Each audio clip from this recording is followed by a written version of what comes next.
Good morning everyone, আমি প্রিয়াঙ্কা। আমার ঘরকন্যা আরও একটি ব্লগে তোমাদেরকে জানাই অনেক অনেক স্বাগত।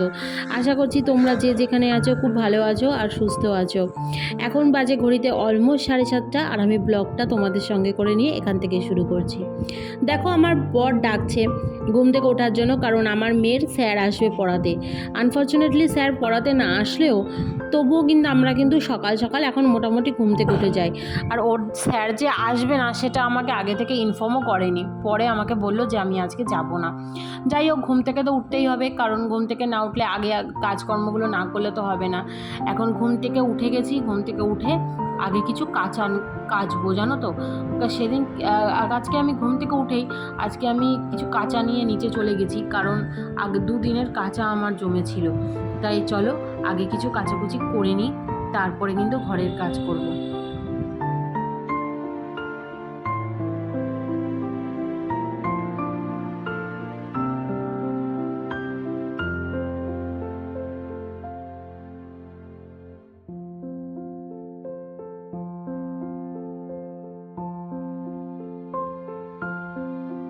সেই কালকে বিকেল থেকে বৃষ্টি শুরু হয়েছে, মানে এক নাগারে কন্টিনিউ এমনভাবে পড়ছে, মানে বলার মতো। আর টিপ টিপ করে, না খুব বেশি জোরে না খুব বেশি আসতে।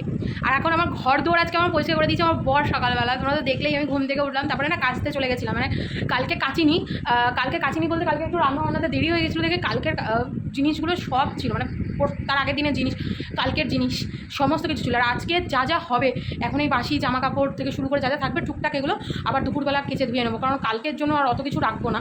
তারপরে একটু ইচ্ছা আছে আজকে একটু পার্লারে যাওয়া। আর এই ঘর দৌড় দেখো, আমার বর বিছনাপত্র সব তুলে ঘর দৌড় সব ঝাড় দিয়ে দিয়েছে।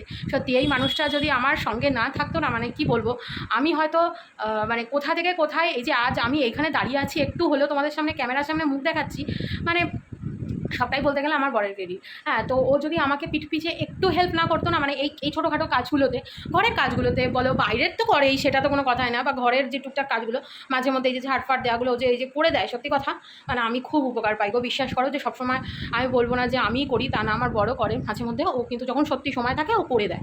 সময় এখন ও ছেলে মানুষ হতো, ওকে তো বেরোতেই হবে কাজে কর্মে, সবসময় না পালেও মাঝে মধ্যে সত্যি যখন থাকে, কারণ আজকে বৃষ্টির দিন সকালবেলা বেরোনো তেমন কোথাও নেই, তো তার জন্য ও কিন্তু আমাকে সমস্তগুলো হেল্প করে দিচ্ছে। আর মেয়ে চলে গেছে নিচে, আজকে স্যার আসেনি পড়াতে, ও নিচে খেলছে ঠাম্মার ঘরে, আমি ডাকলাম আসছে।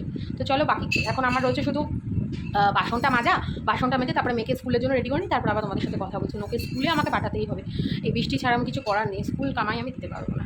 চলো দেখা যাক আর কী করা যায়।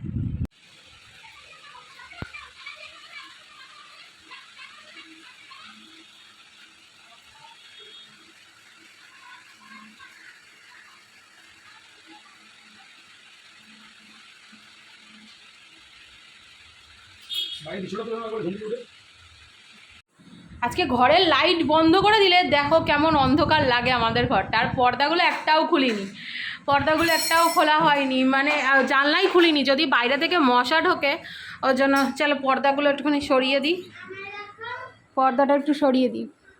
আর এই যে বসে বসে দেখো, আজকে সকালে স্যার আসেনি, আর এই ঠাম্মার ঘর থেকে এসেও হয়নি, আবার এখানে সেই করছে। রান্না মোটামুটি কমপ্লিট, এই শাক ভাজাটা করব, এটাতেই করলেই হয়ে যাবে। মেয়েকে স্কুলে পাঠিয়ে দিয়েছি, নিজেরাও কিন্তু সকালে ব্রেকফাস্ট করে নিয়েছি।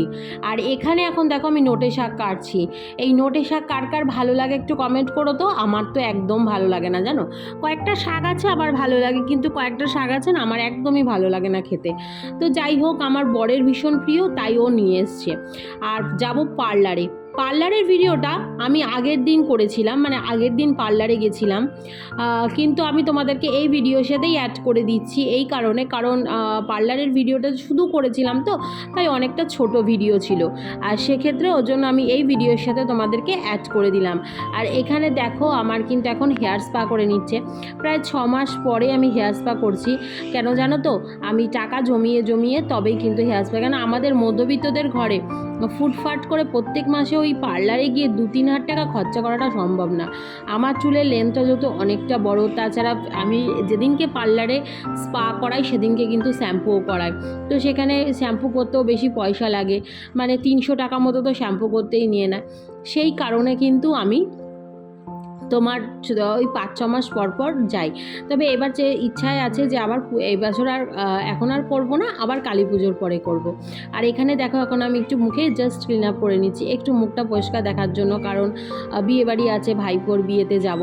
তো ভাইপোর বিয়েতে গিয়ে একটা মজা হয়েছে, পরিবারের মানুষের সাথে এত মজা করেছি যে যেন আমি ভিডিও করতেই ভুলে গেছি। এদিকে আমার বরকে খুঁজে পাচ্ছি না, বর রয়েছে বরের তালে, আমি মেয়ে নিয়ে এদিকে মানুষজনের সাথে কথা বলা করা করতে করতে, মানে শ্বশুরবাড়িতে যা হয় আর কি, এত দায়িত্ব থাকে না, কি বলবো।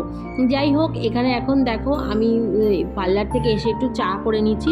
চলো এবার আমাকে বিয়েবাড়ির জন্য রেডি হতে হবে, কারণ নাহলে অনেক দেরি হয়ে যাবে। তো আমরা এখান থেকে বেরিয়েছিলাম সন্ধ্যে 6টার সময়, আর এখানে বেরোনোর সময় ইন্ট্রো ভিডিও নিচ্ছিলাম।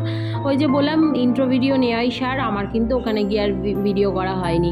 মেনুতে কী কী ছিল তোমাদেরকে বলে দিচ্ছি। মেনুতে ছিল তোমার হচ্ছে ফ্রাইড রাইস ছিল, চানা মশলা ছিল, কচুরি ছিল, আর ছিল হচ্ছে মাংস মুরগির, আর ছিল হচ্ছে চিকেন পকোড়া, যে খাবে না তার জন্য পনির পকোড়া, মাছ, এই সমস্ত টুকটাক, আর তো চাটনি, পাঁপড়, রসগোল্লা, মিষ্টি, সন্দেশ, আইসক্রিম, এগুলো তো কমন। আর আমি কীরকমভাবে সেজেছিলাম সেটাই তোমাদেরকে দেখাচ্ছিলাম। আর ওই দেখো আমার বর সেজেছে, আর এই যে আমার মেয়েও সেজেছে। তো চলো, ভিডিওটা আমি এখানেই তোমাদের সাথে শেয়ার করছি, আর বেশি লেন্দি একটা করব না, আর বেশি লেন্দি হবেও না। আর কেমন লাগলো অবশ্যই কিন্তু কমেন্ট করো। চলো টাটা, বাই।